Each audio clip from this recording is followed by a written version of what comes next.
नमस्कार दोस्तों, स्वागत करता हूं आपका हमारे इस YouTube चैनल पे। दोस्तों मैं मंजीत सिंह और आप सबको आज मैं बताऊंगा मत्ती रचित सुसमाचार अध्याय 18 का 21 से 35 तक। अगर आपके पास में बाइबल है तो बाइबल को निकाल लें, अगर नहीं है तो इस जो चैप्टर है इसको सुने, इस अध्याय को सुने और इस पर ध्यान दें।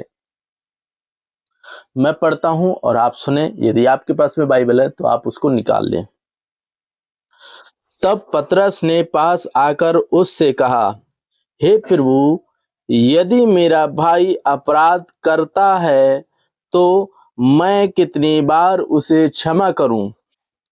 क्या 7 बार?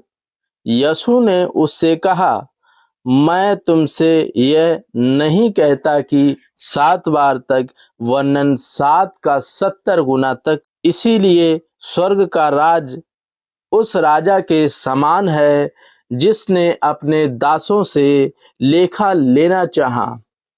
जब वह लेखा लेने लगा तो एक जन उसके सामने लाया गया जो 10,000 तोड़े का कर्जदार था, जबकि चुकाने के लिए उसके पास कुछ न था। तो उसके स्वामी ने कहा, यह और उसकी पत्नी और उसके बाल बच्चों और जो कुछ इसका है वह सब बेचा जाए और कर्ज चुका दिया जाए। इस पर उस दास ने गिड़गिड़ाकर उसे प्रणाम किया और कहा, हे स्वामी, धीरज धर, मैं सब कुछ तेरा चुका दूंगा।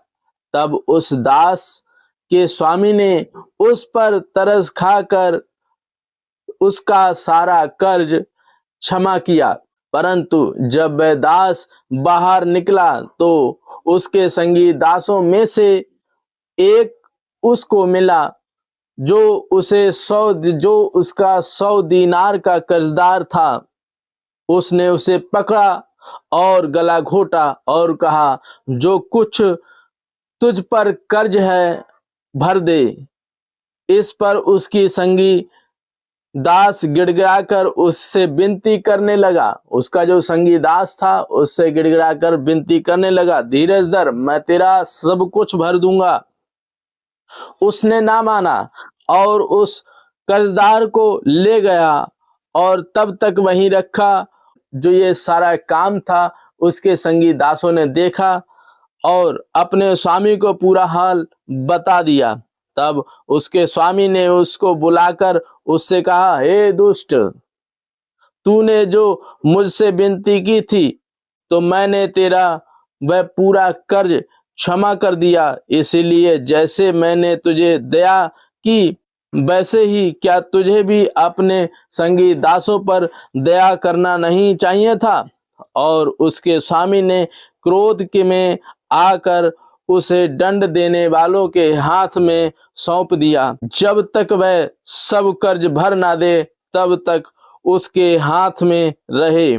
इसी प्रकार यदि तुम में से हर एक अपने भाई को मन से क्षमा करेगा तो मेरा पिता जो स्वर्ग में है तुमसे भी वैसा ही करेगा।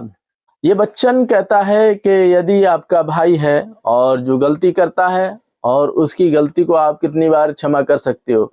तो प्रभु यीशु मसीह कहते हैं, यदि तेरा भाई गलती करता है तो 7 बार नहीं, वरन 7 का 70 गुना, यानी कि जब जब भी वह गलती करे तो उस गलती को हमेशा क्षमा करते रहेगा।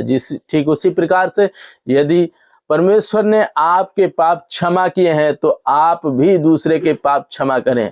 ऐसा ना हो कि आपके पाप क्षमा किए गए परंतु आप दूसरे के पाप यदि क्षमा ना करेंगे तो आप भी दंडित किए जाएंगे। ये परमेश्वर के वचन में कहा गया है कि आप भी दंडित किए जाएंगे। इसीलिए जब आप शुद्ध किए गए हो और आपके पाप आपसे क्षमा किए गए हैं तो आप भी दूसरों को क्षमा करें।